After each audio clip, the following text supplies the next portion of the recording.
কিভাবে কাকে সাইড করতে হয় সেটা লাভলি মৈত্ররা জানেন না। সব জেনেও এন্টারটেন করেছে, সব জানে। মমতা বন্দ্যোপাধ্যায় জানতেন না, একদম জঘন্য মেয়ে।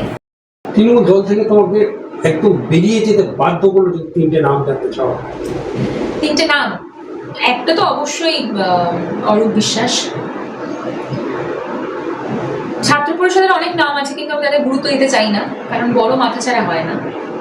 দ্বিতীয় নাম কুণাল ঘোষ, আর তৃতীয় নাম সোনারপুরের রূপকার শ্রীমতী লাভলি মৈত্র ম্যাডাম। লাভলি মৈত্রের সঙ্গে কেন সম্পর্ক অবহিত হলো? কোনো ব্যক্তিগত শত্রুতা নাকি, না সোনারপুরে লাভলি মৈত্র কোথাও গিয়ে ভাবছিল যে একটা প্রতিদ্বন্দ্বী তৈরি হচ্ছে? সেটা উনি কি ভাবছেন আমার পক্ষে বলা সম্ভব না। উনি বুঝে গেছেন হয়তো 26 সালে উনি কি ভেবেছেন বা ভাবেননি, কিন্তু আমার মনে হয় উনি একটু বেশি ভয় পেয়ে গেছিলেন বিষয়টা। মানে এটা আমি ওনার একার দোষ দেবো না, কিছু কিছু কাউন্সিলররা তো রয়েছে যারা ওনার কান ভাঙিয়েছিল, সেটা তো অস্বীকার করার জায়গা নেই। সবাই চায় যে জমি আঁকড়ে ধরে থাকতে, কিন্তু কিভাবে কাকে সাইড করতে হয় সেটা লাভলি মৈত্ররা জানেন না, কারণ ওনারা রাজনীতি করে ওঠেননি। ওনারা অন্য একটি প্রফেশনে ছিলেন, হঠাৎ করে চলে এসেছেন। রাজনীতি করে আসেনি যেটা তুমি বলছো, তোমরা ছাত্র রাজনীতি থেকে একদম শক্ত মাটিতে পা দিয়ে রাজনীতিটা করেছো। আমরা দেখিনি কখনো লাভলি মৈত্রদের কোনো প্ল্যাটফর্ম রাজনীতি করতে দেখিনি।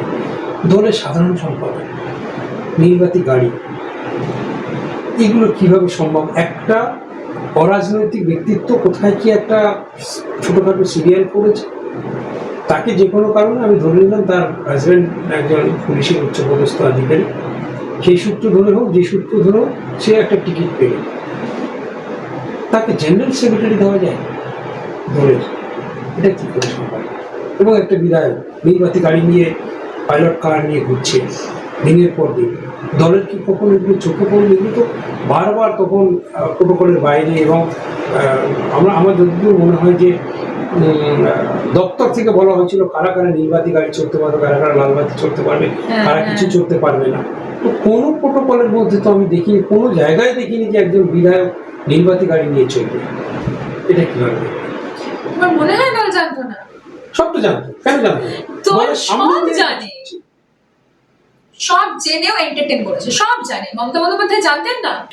আমি কার ঘরে বসে আছি এটা খুব তো একটা ইন্টারনাল ফ্যাক্ট, যেটা আমি মমতা বন্দ্যোপাধ্যায় নই, তাই ওই অমিত শাহ কবে কাকে ঢুকিয়েছিল বলে দেওয়াটা আমার মনে হয় না ঠিক।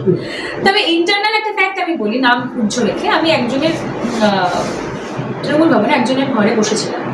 এবার সেই বসে কথাবার্তা হচ্ছিল। তিনি জ্যেষ্ঠ অভিজ্ঞ একজন আমাদের দলের সম্পদ। তো কথাবার্তা হতে হতে সোনারপুর নিয়ে কথা হচ্ছে, হতে হতে বলছে যে একদম জঘন্য মেয়ে, এবং ও কাউকে কোনো দোকান বা কিছুর জন্য চড় বেড়েছিল। আমাদের যে সব রিপোর্ট আছে, তাই এইটা যখন দল জানে, তারপর তাকে কি করে এন্টারটেন করা হয় গো নির্বাচনী গাড়ির জন্য, তাই না?